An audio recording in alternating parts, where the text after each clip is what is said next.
I am NetMoverSitan. I haven't seen any guides to the Taints in Soulblight at the time of this recording, so I decided to make one myself.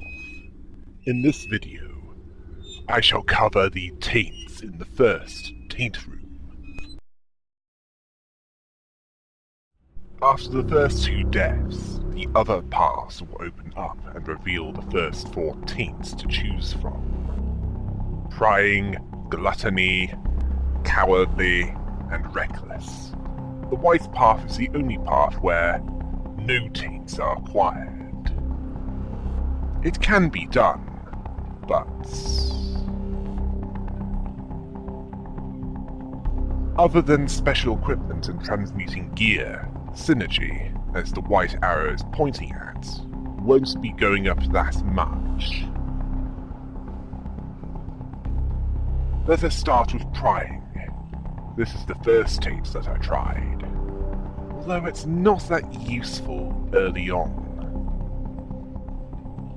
As I discovered,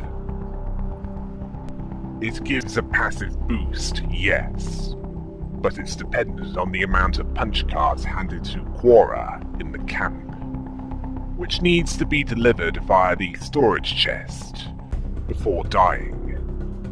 Unless they're secured, they'll do all for that taint, as they're lost upon death.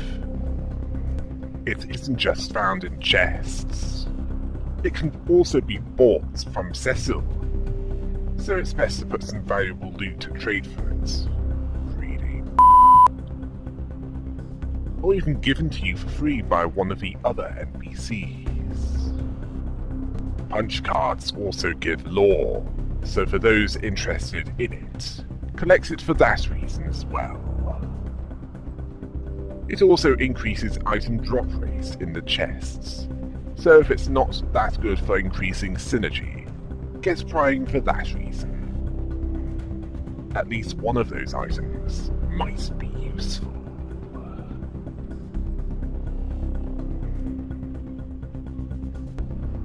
It also gives a temporary synergy buff when transmutation is successful, which could give an advantage if forced into direct combat.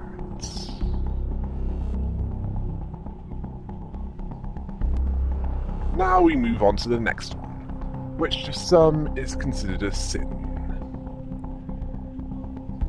That's right. We're moving on to gluttonous. Now this one is more mundane, because other than the initial synergy increase, it has no permanent bonuses to it. But that doesn't mean it's entirely useless. This taint grants a temporary synergy buff when something is eaten. The more that is eaten, the bigger the buff, which could come in handy when about to fight directly, while removing the debuff that hunger brings for a time. Something that you'd need to do anyway. Yeah, that's right. If you want to become strong, you have to feast on anything that can be found. Honestly, who came up with this idea? I mean, to become stronger, you have to be a selfish prick and gorge yourself stupid. I mean, there are parts of this world where they don't have anything at all. Or if they do have anything, they have very little.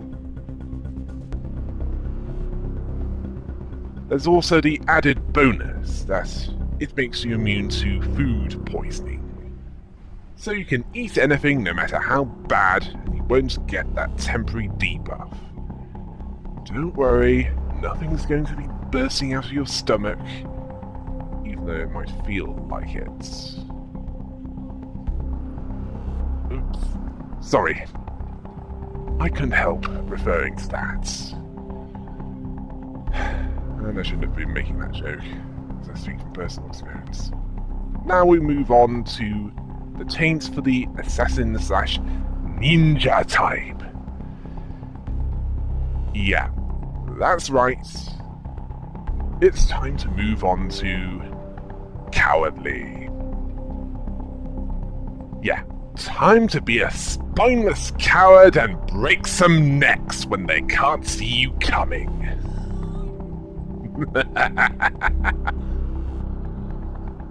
Why did I laugh?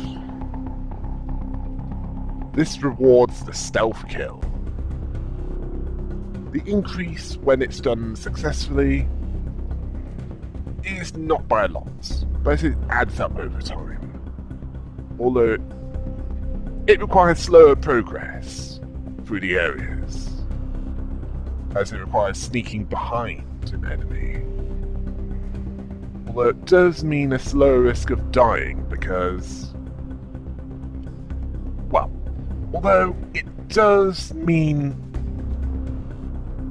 it also goes down when you kill directly, so it's best not to do that unless you have no other choice. You'll need to build it up to minimize the shortfall, as a certain anime does not apply here.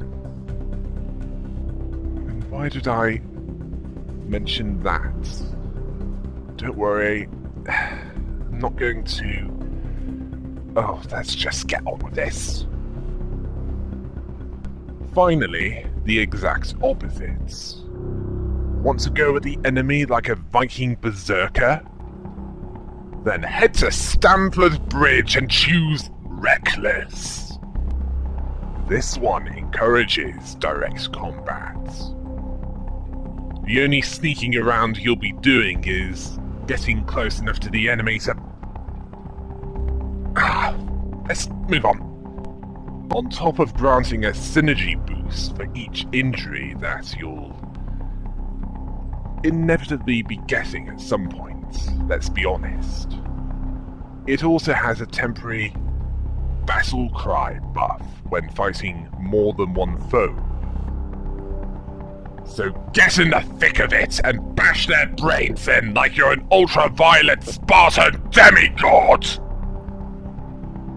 Yes, that's right.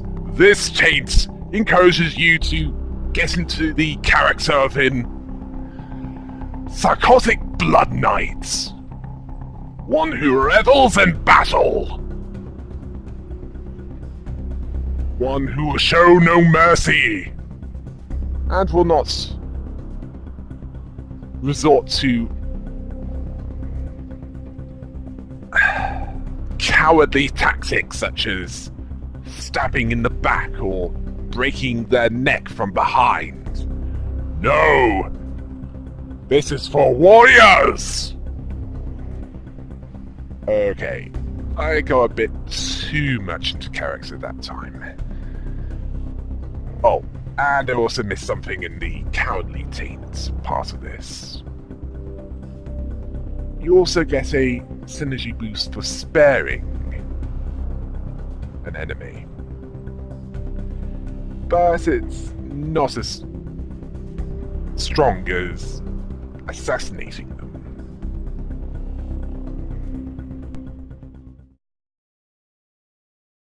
Please feel free to correct me if I've gotten the details wrong. I'll put that at the start of the next video, which will cover the taints in the second taint room, and how they fit into the taints in the first taint room. Until next time. Hail the rabbit!